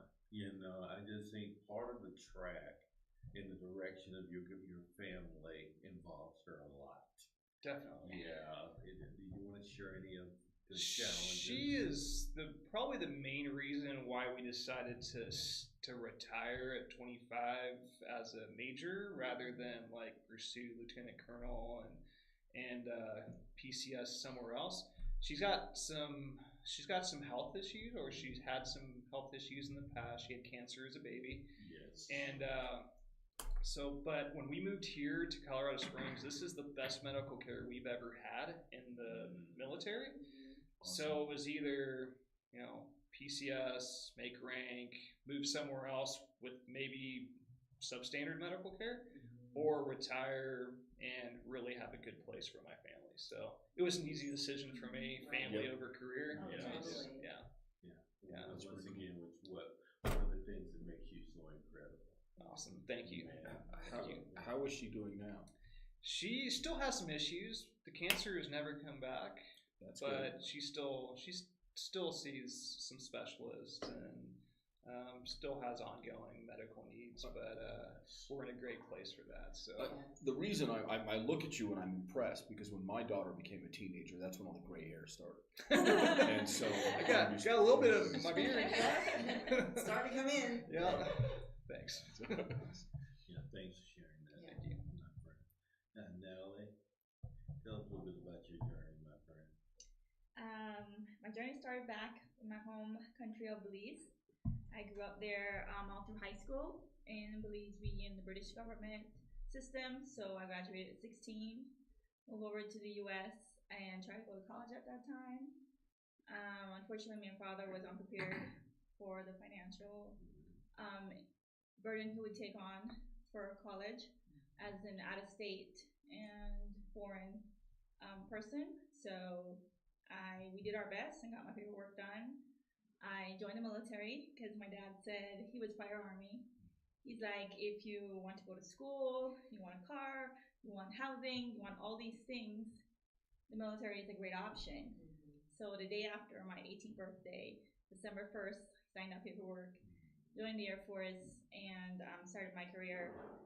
I wanted to be in the hospitality industry, and so I became services. During 9/11, I was moved over to the dining facility, and I was the only active duty person there at that time, and I was going to school full time. So they saw some type of leadership skills in me. So they said, as an airman, you're going to be in charge of the kitchen. So we're sending everybody out, and you'll be the only active duty on the staff. So that was a jump, definitely, into a different career at that time. And I took that on, and I was deployed several times. Unfortunately, it was at the beginning of 9/11, so we didn't have any bunkers or anything to keep us safe at that time in a base that was just starting. So I opted to come out to get out the military. Unfortunately, because they didn't have any reservist slots or anything, they said, we're going to send you regardless. Yeah. So I said, okay, well, this is not what I expected it to be. So I decided to get out, and then I pursued my bachelor's in finance management, because at that time I was going to be married to my husband, and he was active duty. So I said, either you or me. Somebody has to be a lifer. Yeah. So he decided that he was going to stay in, and I got out. You guys knew each other from before, right? Is he from Belize yes, as well? He's from Belize as well. Yeah. Yeah, we were high school sweethearts, and then we came to the U.S. I came to Miami, he came to LA. It was just, how do you say, like meant to be. Serendipity. Yeah, serendipity kind of thing where he came to the gym and I was working at the gym at that time. So really? I was like, what are you doing here? What are you doing here? I'm like, yeah. So cool. Yeah. We were waiting for you, baby. Yeah, kind of like that. Yeah. Kind of like that. Yeah. Stalking? I know, right? I was like, no. He was like, no. We were like, okay, well. But yeah, so then we got married. I had kids, and I finished my bachelor's in finance management because I decided that no matter where we were going to be moved at, we were going to have a finance department. Mm-hmm. And so after having children, I decided that it was best for me to be able to have my own hours. And so going back to work in the finance department was not going to work for our family dynamic. I can't tell my boss, I go to the summers at my mom's and winters for my sister. And so that was not going to work. Yeah, so I decided to pursue my own business. And I remember going back home, being military, always moving away from family. So every time we would gather together, whenever we would meet up, it'd be in the kitchen. So all the family would come. My sister was Army at the time, so she would come all at the same time. And the best place for us to be reunited and catch up on old times with everybody is in the kitchen. Yeah.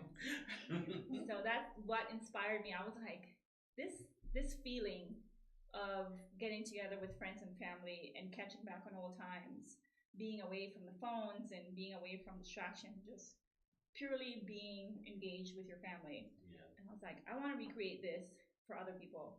And that's when I decided to do cooking classes, and it allowed me to move with my business no matter where I would go, being a private chef. So that's how I decided to start my own business. Wow. I can see, because you can see some of the some of the things that were happening in your life even earlier on when you were in the kitchen and kind of guiding and leading that space. Obviously, cooking has always been something that's been enjoyable for you, right? That's the best times we've had, is getting to learn recipes from my grandma, and the only way I learned to cook is the only way I would get home cooking is if I did it myself. Yes, exactly. So I was like, well, grandma. So back in the day, we didn't have FaceTime or anything. You're like, what do you do? She's like, flour, sugar. I was like, that's not a recipe. That sounds like my nana's recipes. Just a little bit of that. It's a little bit of that, When you try, you're like, tastes nothing like it was Exactly. supposed to taste. Yeah. But that's the best time. Yes. Well, how old are your kids now? My kids are now 15 and 10. 15 and 10. I'm sorry. But That's a crazy actually, your son was there at that one cooking class. Yes, he is my handy dandy helper. So my motto is we cook, you eat, I clean. Yeah. He's like, Mom, we need to change that to we cook, you eat, my son cleans. Nice. I think that's a good way to do it. I like that. Sweet boy. Yeah. He's volunteering. That's wonderful. Volunteering, yeah. Well, he's gonna be voluntold. Might as well volunteer, right? That's military way. Yes. I don't know. Did we pass up you, David? I don't. A little bit, but that's okay. We I'm talk right about back at you, bro. Right now. We're right now. I kind of had a weird upbringing. 5 high schools, 8 colleges. I was really kind of rootless when I was younger, and never got kicked out of any of them. So none of them were. And I've got. I lived with my mom and her new husband. I lived with my dad and his wife for a while. I lived with a foster family for a while. So a lot of just kind of chaos. And then didn't do a lot in my early 20s. I tried college, didn't work. Actually got 2 degrees in my 30s, biblical studies and 1 in computers. And I tell people that there are sometimes when computers really don't need a technician, they need an exorcist. So I've got both bases covered. And but the reason the reason I'm saying all that is because really what led to the whole coaching concept is I fell in love with ministry when I was in my late teens. Absolutely fell in love with it and knew that was what I wanted to do. And for some reason, kept tripping over myself and getting it done. And then wound up working with computers and doing that kind of work. And I took to that like a duck to water for a while. And so I've got my vision over here and all my personal goals were over here. And it just was driving me crazy. And wound up becoming a project manager from the business process and IT side, and did a lot of study both in Christian ministry, which is one of my degrees, but also in personal growth, and have put a lot of time into reading and into seminar work, and have combined those 3 disciplines into coaching, because there's a process to it to get people to move from A to B, but there's also a lot of, what's going on with the subconscious, and there's also a lot of just listening, caring about them, and wanting to be there and work with them. So that's where really Living Grace kind of started its roots. And then the minute Nikki and I started talking and we got together, we've been married now for a little over a year, but almost from the second date, we were talking about the things in ministry that we wanted to do and where our differences were, because a lot of the things that we teach aren't taught in traditional church. Matter of fact, I was talking to a pastor about that last night. So, Go ahead. question. You mentioned foster care. Mm. So let's unpack that a little bit. Sure. How did God get a hold of you and so early on, and having been through the foster care system? I'm sure there's a story there. Do you want to share? Absolutely. It wasn't actually in the foster system. I was one of those very lucky foster kids. Oh. My dad kicked me out at 16, 15, somewhere in there. And was a junior in high school, and this is live, and I don't want to say too much about that. Right. Yeah. So, but when he kicked me out, I had a friend in that high school that I was in, which was they were planning on sending me to a private school, which would have been my 6th high school the following year. And that actually caused me to blow up a little bit, which caused our final blow up, my dad's and mine. And I called my buddy from school, and his dad picked up the line, and I knew him, and we had met. And he said, when he found out what was going on, and he heard obviously the emotion in my voice, I was fairly emotional at that moment. And he said, "Come here immediately, just come here." And he became my foster dad.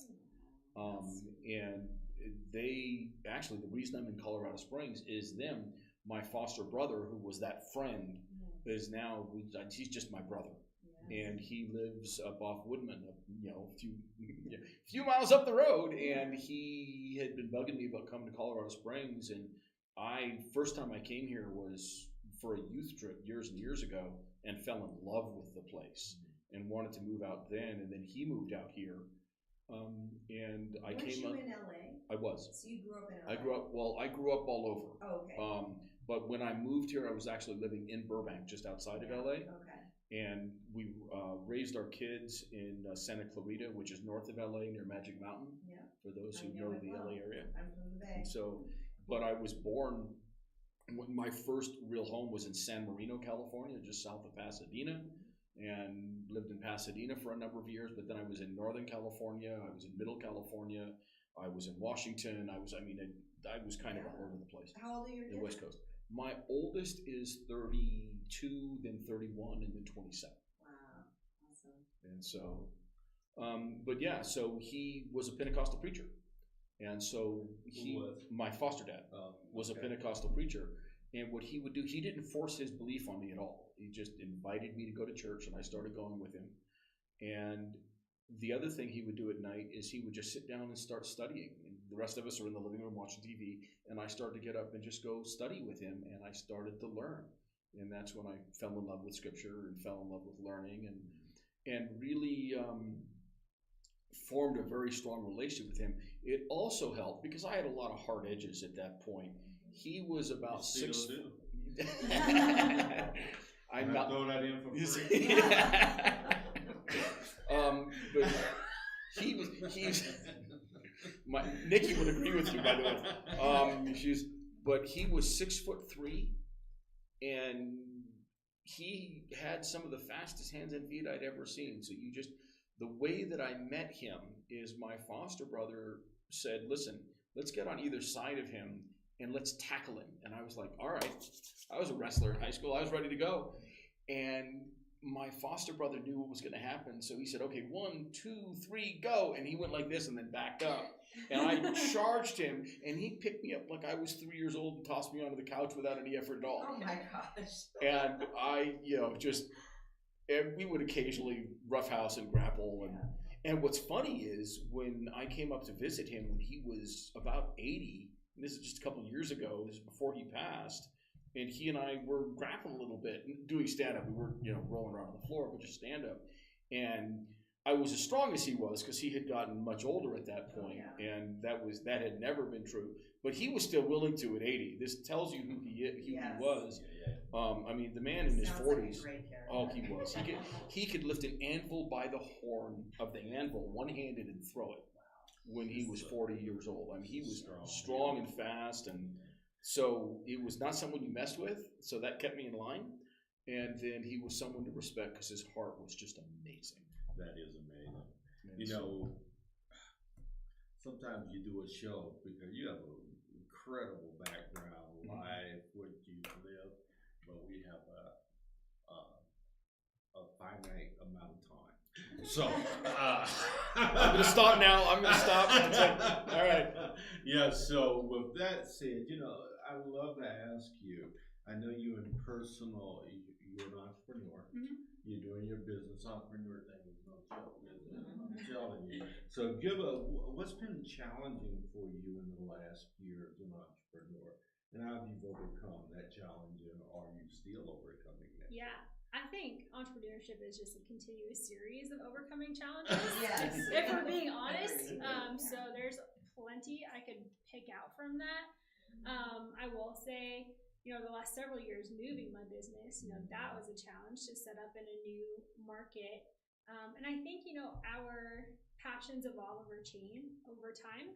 And, that challenge can be starting in a new niche or a new area. And so I've really dove deep into fertility nutrition for this last year, which is a new space to me. It's not a new space in general. But So in case people don't understand what fertility nutrition is, give us a breakdown of that. so for people who are trying to conceive, you have your standard medical treatments, right? You can go to a clinic, you can get injections or IVF or that kind of stuff, but a lot of times that misses out the lifestyle factors and how you eat and how you feed your body and things like managing stress and moving your body. Those all impact your ability to conceive.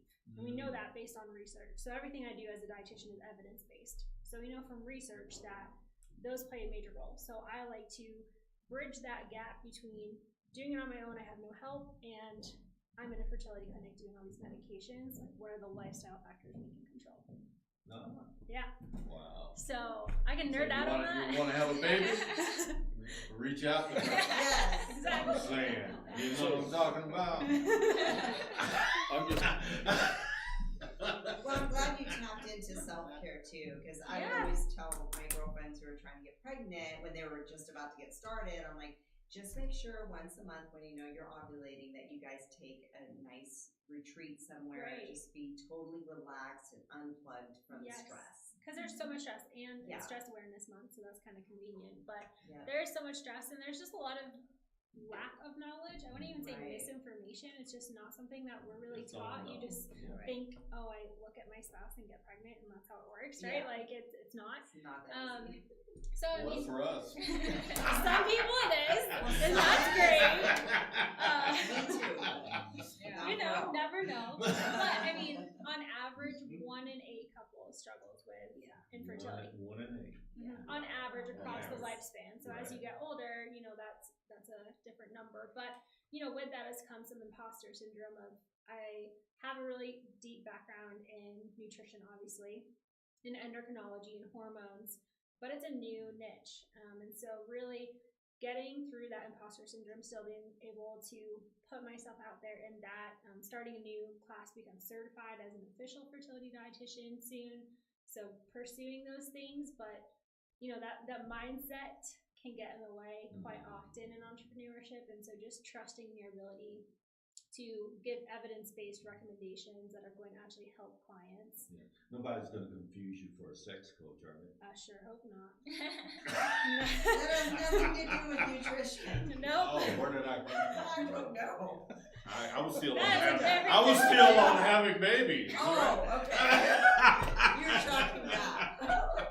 I was I'm still sure there's tracking someone that. else you can have on the show. This is why I was co-host. Yeah. Dallas and I. Oh, dear Lisa. Frank, this is why we love you. Yes, This is why we love exactly. you. Am I bright What red is he yet? gonna say? I'm just making sure you guys don't call her for the wrong thing. Yes. Can't Right? help with the mechanics, just the nutrition. Good to know. Good to know. So, Chef Natalie. Transitioning real quick. Well, we are getting short on time, but I want you to share a little bit about your challenge within the past year, because you've really come a long ways within You this are. year. We're so proud of you. Thank you. Yes. Thank you, guys. And Yeah. please share a little bit about some challenges and how you've overcome that.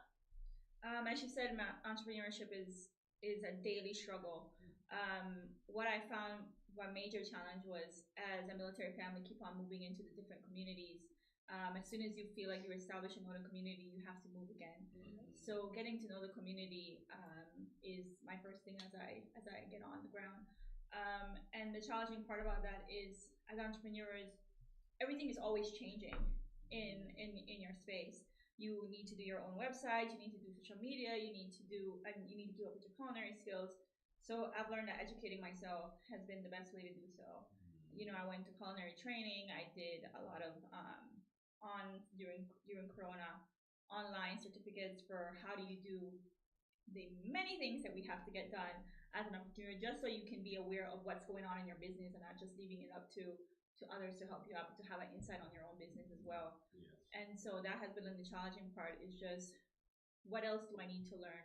I'm continuously learning all the time.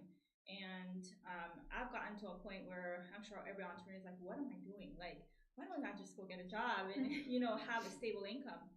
But I have found that, my family is important, and you have to prioritize what's important to you. That's why you're doing it. And not only your family, but you bring something unique for people. And I bring myself and my family, but for my clients, is allowing them to have that space for you to step back, for them to get together and communicate, which is very important nowadays. And that has always been my encouragement. So I just, as Nemo says, just keep swimming Yes. and just keep going, and keep your priorities in line, and that will keep you taking that one step slowly after the other. Indeed. Thank you. And I felt a little bit of emotion in that as you were explaining your journey and stuff, and that's a real thing, right? Yes. You put a lot of who you are Yes. into this movement. Yes. And thank you for not giving up. Thank you. We need you in our community. Thanks, Frank. You bet. Absolutely. Well, and I love how you lead when you give your 30-second commercials, 'cause we network a lot in the city, of how you lead a quality time Yes. with couples. Yeah. What do you say? When is the last time you have spent 2 hours of one-on-one quality time together with your significant other? Yes. With no social media, no nothing, phones, just looking. watching at each TV other. does not count, but actually interacting and speaking and getting through a challenge such as a recipe. When is the last time you've done it? And not many people can say, I've done that in the last month. So you kind of need to come to one of my classes. He does, because he can't cook. Love you. Spotlight. I know, right? He's spoiled with Michelle. Yeah. Couldn't be me. I made sure John could cook. Oh, Lord. I went to his house and I was like, oh, he can cook. Yeah, check. Yeah, exactly. That is the thing. See, Nikki can cook, I can cook, and Nikki's son Marcus is an up and coming chef and cooks amazingly well. So When are you gonna invite Frank and I over? We'll do an encouragement show at your place. there you go. All right. Yeah, what I always say, my classes are not, a lot of people say, well, I know how to cook. It's not about learning to cook something. It is partially, but it's mainly to have that quality time. Yes. Yeah. I love that. John and I do that all the time. It's so fun. So it was all about the Quality time, exactly. Right. So yeah. Aaron, Yes, sir. what's challenging for you, man? As you're looking in your space. It's a good question. I'm doing well. I'm bringing in clients and bringing in, like, meeting the Edward Jones quotas and everything, exceeding. But it's always like a month-to-month thing where, like, will next month be as good as this month? And, like, where's 2 months from now? Where's that going to come in? Like, where are those clients going to come from? So it's always working, months in advance to hopefully have a good month, like a few months from now. Pipeline full. Yeah, exactly. Yeah. So that's probably the biggest challenging piece is just keeping that pipeline full. Indeed. Yeah. How about you, man? What's your challenge with? Living Grace Ministry. Living Grace, the biggest challenge we have, honestly, is monetizing what we do, because one of Nikki's and my biggest wants is to be able to bring ideas to people who are just starting out or are struggling. And so one of our taglines is taking people from survive to thrive. Well, one of the problems with that is these are not the people who pay for the kinds of services that we have, but the knowledge is necessary to go from survive to thrive. Yes. And so one of the biggest, I'm doing a workshop coming up here in a couple of weeks, and it's a free workshop. I've spent the last 2 hours with a gentleman from the church talking about his business, and I'm doing it more from a pastoral counseling point of view, but I'm giving him business process ideas and ways that he can, in the off season, continue to have an income. And these are things that, from a business consulting point of view, are valuable ideas, and I'm doing it because he asked, not because I'm being paid. And these are things that I'm looking at and I'm going, all right, how do we monetize without taking from the people that right now feeding their family is the most important thing? How do we monetize what we do? And that's our struggle. Yeah, I'm sure nobody's ever had that struggle. Mary Catherine and I talked about that. We sure Okay. did. We sure did. Yeah, So- it's a thing. Yeah, it is a thing. Yeah. Yeah, I have you right now, so I want to make sure that we get this piece in before we close. My young friend here has a camera I want you to look at, and I want you to briefly encourage our audience with something hopeful and encouraging, and then give them some contact information for you. Wow, okay, this is on the spot.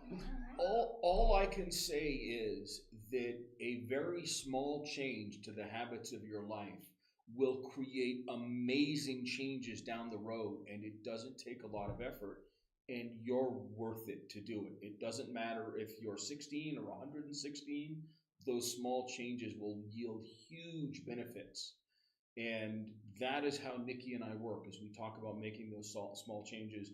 And as a coach, I refer to myself more as a habits coach, to create those good patterns that make us healthier. It's about what we do is more important than what we stay away from in many ways. And so, Yes.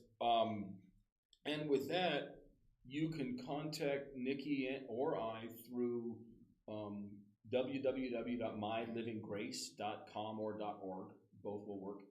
And you can reach us at david@mylivinggrace.com or Nikki, N-I-K-I, @mylivinggrace.com. And we would love to hear from anybody who would like to ask us questions. Thank you, David. Awesome. Appreciate it, my friend. I want you to do the same thing as you look into that camera. Okay. So my piece of encouragement is to not be afraid to ask for help and also to seek out collaborations. So that's one thing I've learned through entrepreneurship is it's not competition, it's all collaboration. And it's not a bad thing That's a good to lean on someone else because we can't be masters of everything. That's a good word. So That's a Love it. good word. thanks. You can find me, my website is defy-nutrition.com, or I'm on Instagram, defy.nutrition, or Facebook, defy nutrition. Straight from the valedictorian. Why do you call it Defy Nutrition? Ooh. Is that a long story? No, I can keep it short. So when I was initially started, there was a different name, and I felt like that wasn't aligned with me, and I, my competitive nature and very aggressive, I guess I would use. So I did a branding visualization exercise, and it was like, what do you picture when you picture your brand? And for me, it was smashing walls, smashing barriers, defying the diet rules that are so arbitrary, and getting back to the basics, back to the science. And really, my tagline is defy the diet rules, defy yesterday's you. So I can be 1% better than you were yesterday. I like that. Thanks. Thank you. Mhm. Yes. Natalie, Yes, sir. your turn.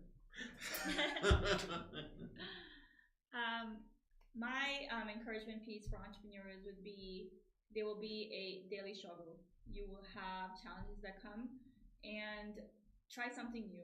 Try something out of the box. Try that little voice that's saying you can't do it, and do it. That's what I would say to you. You can do it, and try something new. You can find me at Cook With Me Natalie. Cook With Me Natalie on Facebook and Instagram. You can go to Google and just search Cook With Me Natalie, and all my contact information and email will be there for you to contact me, and I hope to see you in one of my cooking classes. We cook, you eat. I clean. My Her son cleans. cleans. My son cleans. And he does a very good job. Yes, he does. How awesome is that? Aaron, do the same for us if you would, please. So one of my mentors here in Colorado Springs, he's a financial advisor. He once said that you're not going to be not everybody's going to be working with you, and everybody wants to work with you. But I'd love to work with people that just don't know if they're doing it right, don't want to do it themselves, or don't have the time to do it themselves. So I really love working with people to help them meet their lifelong financial goals, whether that's preparing for retirement, living for retirement, paying for education, planning for the unexpected. But yeah, you can find me you can just Google Aaron Butler, Edward Jones, and I'm the only one here in Colorado Springs. So thank you. The only Aaron. Aaron, A-A-R-O-N. Edward Jones, and yeah, I'd love to work with you. I think I know your mentor that said that. Yeah, Don't I? maybe. Yeah, yeah. Retired colonel. Yes, sir. Yeah. F-15 pilot. F-16 pilot. Different guy.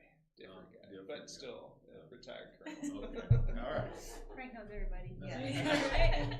I know a lot about it. Yeah. I don't know everybody, but yeah. Thank you guys for being with us today. Thank you. Such Yeah, an thanks for having Thank us. you. Yeah. such an Frank. enriching conversation Yes. with all four of you and what you're doing and being vulnerable with our audience, which is really what creates connection in space, right? That people need to know about. Yeah. It was so much fun, I forgot where I was. You want me to take us out? Take us out. All right. Okay. So let's just spotlight our sponsors real quick before we wrap up. Crescio, our friend Joshua Aguirre is passionate about uplifting the Southeast. When you partner with his company, you will learn how to automate your sales funnel using tools like ChatGPT. So visit them at crescio.com to learn more. And of course, our awesome Karen Butcher with Westco Insurance. She loves helping people save and get the best service ever. She is definitely my broker. And mine. And Yours. mine. And yours. Yeah, she's amazing. So go, Karen. Want to get more leads for your business? Go on our website at beencouraged.net to become a sponsor and get your business name out there to our growing audience. Our platinum sponsors have seen at least 80% return on investment. So please like and follow us, consider sponsorship, and we are on Facebook, LinkedIn, and YouTube. Also, we are going around the world with our live Instagrams. Super excited where that movement is going. So if you have anybody that you know around the world that are business owners, please connect them to us. And you can reach me at lisa@beencouraged.net and Frank at beencouraged.net. And again, our vision and mission is to extend encouragement and hope and help people realize their potential through networking, collaboration, and community involvement. And it's been once again Motivation Monday here on the Be Encouraged Show with Frank and Lisa. And we hope that you're motivated to do great things in the community. Remember, it is not about you. It's about those that you serve from whatever space that you're in the space that you're creating in your community. We love you guys and we thank you for always participating with us. And if we can get your business out there, make sure you go to beencouraged.net to come on the show, to sponsor us, to get a spotlight visit, or to do an Instagram live with yourself or some people that you know. Thanks for being a part today. Have a wonderful Monday, and you'll get to see this lovely human being again next Monday as she continues to infuse hope and encouragement into the hearts and mind of humanity. Thanks for being Thanks, with us. everyone. Awesome.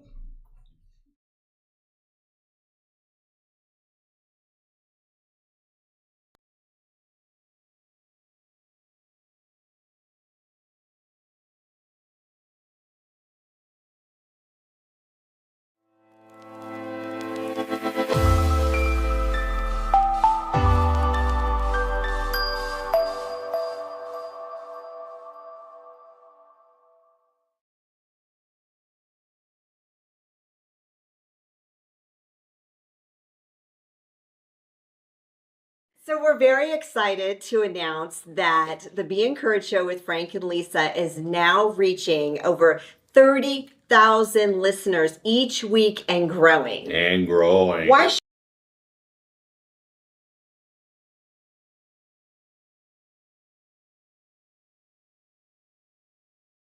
From my dad's 40-year grind as an immigrant mechanic to personal traumas such as my mom's suicide attempts, I know life's hurdles. That's why Crescio's mission is to empower the underprivileged right here in Colorado Springs.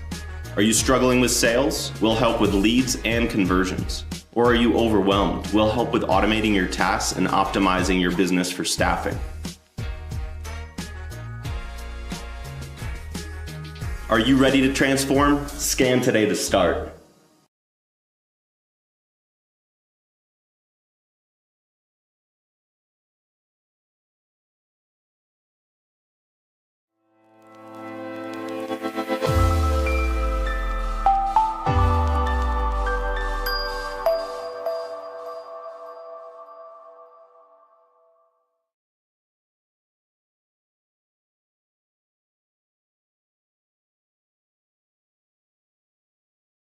So we're very excited to announce that the Be Encouraged Show with Frank and Lisa is now reaching over 30,000 listeners each week and growing. And growing. Why